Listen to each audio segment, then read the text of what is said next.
gözünə düşən xət ürəyimi kəsir, iki yerə bölür. Sən gələndən bəri gecələr uzanır, səhər tezdən günəş belə tez doğmur.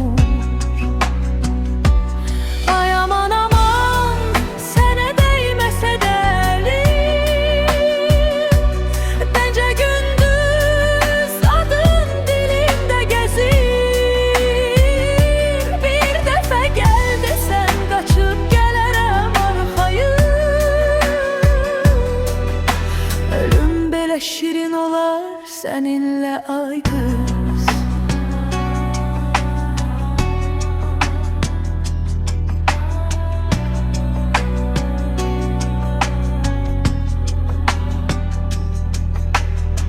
Bağda gül açır amma qoxusu sənsiz solur.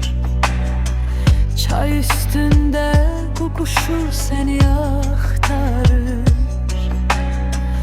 Mən də sənin kimi bir küncdə qalıram, pəncərədən sənin yolunu gözləyirəm. Ay aman aman, sənə dəyməsə də əlim, gecə gündüz adın dilimdə gəzir. Bir dəfə gəl desən qaçıb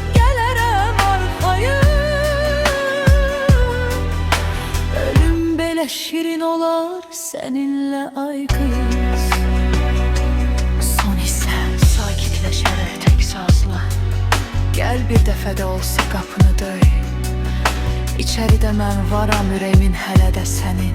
Qapı açılmasa da ürəyim özü sənə açılır. Ay qara qaşlı,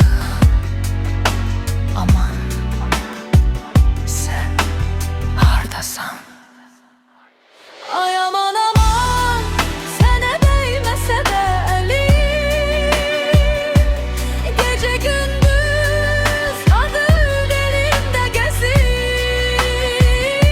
Bir dəfə gəl desən qaçıb gələrəm arxayım.